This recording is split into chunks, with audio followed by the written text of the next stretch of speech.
Hello friends, இன்றைக்கி நம்ம என்ன பண்ண போகிறோம்னா, காலையில் எழுந்ததுலேருந்து லன்ச், அதாவது மத்தியானம் வரைக்கும் என்ன சமைக்க போகிறோம், வீட்டில் என்னென்ன வேலையெல்லாம் செய்ய போகிறோம், அது எல்லாமே உங்களுக்கு வீடியோவாக வரும் பாருங்கள்.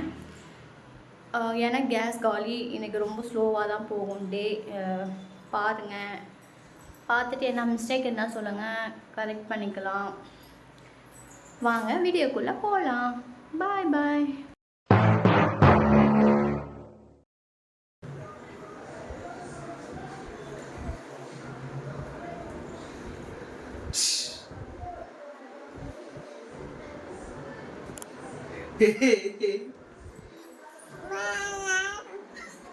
அப்படியே எழுந்து வெளியில் வந்தால் இதுதான் ஹால்.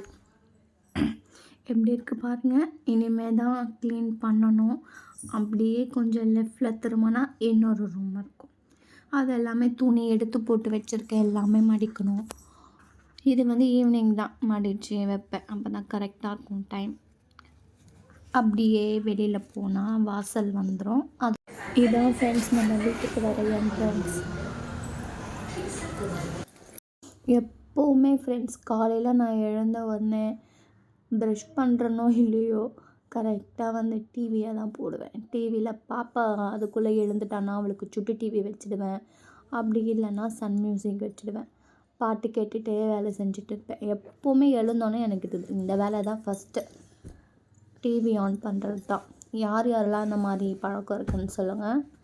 அப்படியே கொஞ்சம் கொஞ்சமாக வீடை க்ளீன் பண்ண ஸ்டார்ட் பண்ணிட்டேன். எழுந்தோன்னே கொஞ்சம் சோம்பேறித்தனமாக இருக்கும்ல காலையில், அதனால் அப்படியே பொறுமையாக பெருக்கிட்டு இருக்கேன்.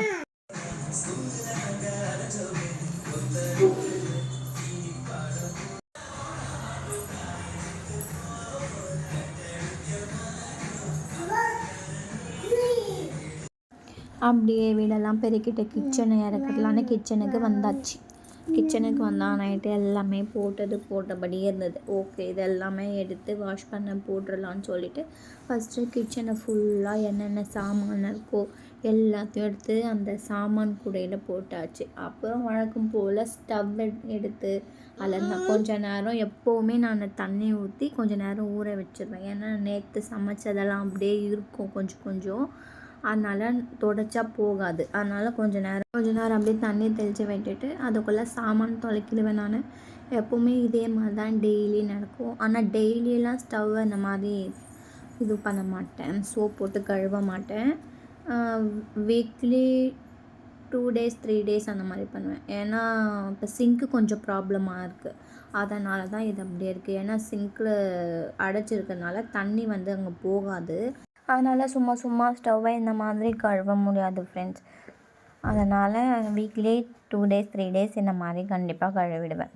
அப்புறம் கழுவிட்டு நல்லா காஞ்ச காட்டன் துணியாக எடுத்து நல்லா தொடச்சி விட்டுருவேன்.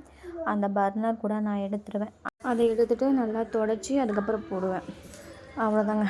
அதுக்கப்புறம் வேறு என்ன பண்ணணுன்னா சாமான் துலக்கணும். சாமான் கொஞ்சம் தான் இருக்குது, நைட்டு அந்த அளவுக்கு சேரலை.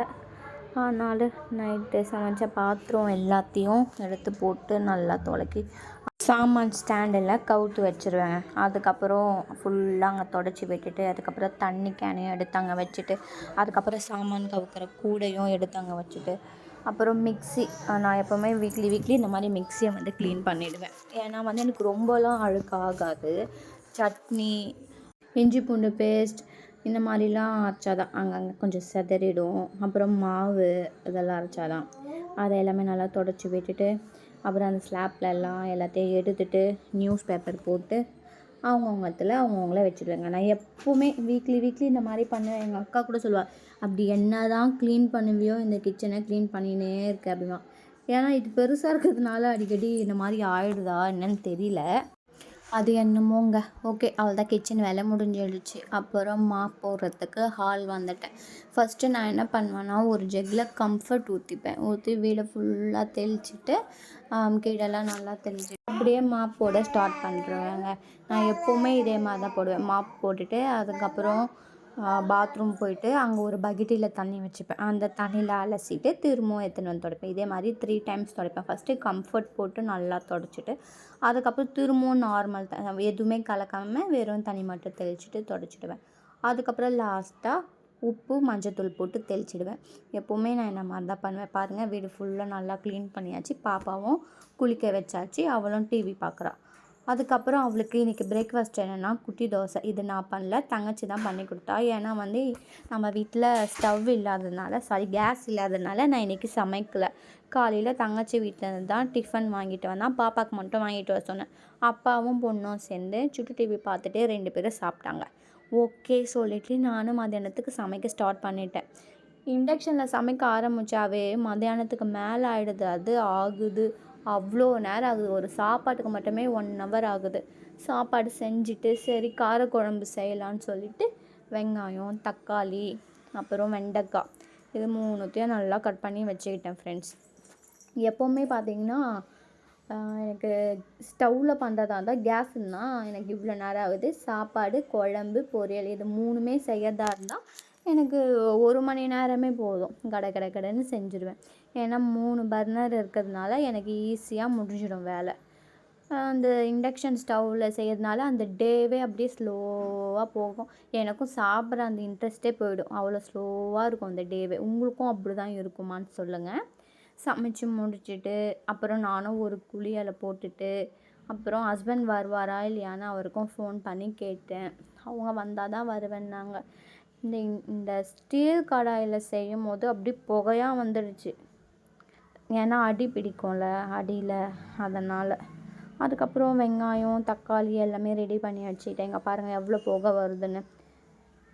லேட்டாகும் ஃப்ரெண்ட்ஸ். இதுதான் ஒன்று, இந்த இண்டக்ஷன் ஸ்டவ்வில் சேர்ந்தானவே லேட்டாகும். அதுக்குள்ளே பசியும் பறந்து போயிடும். எனக்கு எப்போவுமே பார்த்திங்கன்னா காலையில் நான் எப்போவுமே லேட்டாக தான் எழுந்துப்பேன். பாப்பாவும் லேட்டாக தான் எழுந்துப்பாள். காலையில் எழுந்த உடனே எனக்கு எப்போவுமே பார்த்திங்கன்னா அந்த காஃபி குடித்தா தான் அந்த நாளே போகும். அப்போ தான் எனக்கு அந்த நாள் ஒரு நாள் மாதிரியே இருக்குமே. அதே மாதிரி பாப்பா கொஞ்சம் இந்த முட்டி போடும்போது, அவள் நடக்கும் போதெல்லாம் என்னால் வேலையே செய்ய முடியாது, சமைக்கவும் முடியாது. கரெக்டாக கிச்சனில் நின்றுப்பா, ட்ரெஸ்ஸை பிடிச்சின்னு எழுந்துப்பா, அழுதுனே இருப்பாள். அதனால் என்னால் வேலையே செய்ய முடியாது, சமைக்கவும் ரொம்ப லேட் ஆகும். இப்போலாம் அவளுக்கு தூக்கம்னு ஒன்று வந்தால் மட்டும்தான் அழுவா. மற்றபடிலாம் அவள் வாட்டுன்னு சுட்டி டிவி பார்த்துட்டு ஏன்னா இங்கேருந்து அந்த ரூம் போவா, அங்கேருந்து இப்படி வருவா, என்னை டிஸ்டர்ப் பண்ண மாட்டாள். அவள் பாட்டுன்னு அவள் இருப்பாள். அந்த தூக்கம்னு ஒன்று வந்தால் மட்டும்தான் என்னை தேடுவாள், அழுவா. அதுக்கு மட்டும்தான். மற்றபடி நான் கடகடின்னு என்னோடய வேலையை செஞ்சு முடிச்சிடுவேன். துணி துவைக்கிற வேலை இன்றைக்கி இல்லை. ஏன்னா துணி கம்மியாக தான் இருந்துச்சு. ஓகே, இந்த துணியை என்ன துவைச்சிட்டேன்னு சொல்லிவிட்டு அதை தூக்கி ஒரு பக்கெட்டில் போட்டுட்டு ஓகே நாளைக்கு துவைச்சிக்கலான்னு விட்டுட்டேன். ஏன்னா அவரோட ட்ரெஸ்ஸு, பாப்பா ட்ரெஸ் மட்டும்தான் இருந்துச்சு. சரி ஓகே, இந்த 2 துணி என்ன துவைக்கிறதுன்னு சொல்லிட்டு ஓகே நாளைக்கு பார்த்துக்கலான்னு அதை இற கட்டிட்டு குழம்பும் செஞ்சிட்டேங்க. அப்புறம் தொட்டுக்கையிலனா இப்படின்னு முட்டையை தூக்கி அவிச்சிட்டு பாப்பா பாருங்கள் எவ்வளோ அழகாக விளையாடுறா. அவள் விளையாடுற அந்த கப்பு எனக்கு தாராளா, இந்தா வச்சுக்கோன்னு குத்தா மாதிரி கொடுத்து திரும்பவும் வாங்கிக்குப்பா அவளே. அதுக்கப்புறம் சாப்பாடு போட்டு சாப்பிட்டாங்க. என்னால் பசி தாங்க முடியல. எங்கள் பாப்பாவுக்கு எப்போவுமே இந்த மாதிரி செஞ்சு உருண்டை பண்ணி கொடுத்துட்டா அவள் அந்த டிவியில் போகிற ஆட் பார்த்துனே சாப்பிடுவா, அப்படியே டான்ஸ் ஆடுவா. அது நானும் என்ஜாய் பண்ணிவிட்டு அப்படியே நானும் சாப்பிடுவேங்க அவள் கூட சேர்ந்து. சாப்பாடு விட்டுட்டு எனக்கும் தட்டில் சாப்பாடு போட்டு எடுத்துன்னு வந்துட்டாங்க. அந்த 2 முட்டை 2மே எனக்கு கிடையாது. ஒன்று பாப்பாவுக்கு தட்டில் அந்த வெள்ளை மட்டும் போட்டு வச்சுருவேன். அவள் க்யூட்டாக எடுத்து சாப்பிட்டுன்னு இருப்பாள். இதில் தான் நான் க்ளீன் பண்ண வீடு. இப்போ பாருங்கள் எப்படி இருக்குன்னு. என்ன பண்ணுறது, குழந்தைங்க இருக்கிற வீடு இப்படி தான் இருக்கும், என்ன பண்ண முடியாது. அதுக்கப்புறம் அவங்க அப்பாவும் வந்தாங்க. வந்துட்டு சாப்பிட்டு கிளம்பிட்டார். இந்த விலாக் உங்களுக்கு பிடிச்சிருந்தா லைக் பண்ணுங்கள், கமெண்ட் பண்ணுங்கள், ஷேர் பண்ணுங்கள். நாளைக்கு பார்க்கலாம். பாய் பாய்.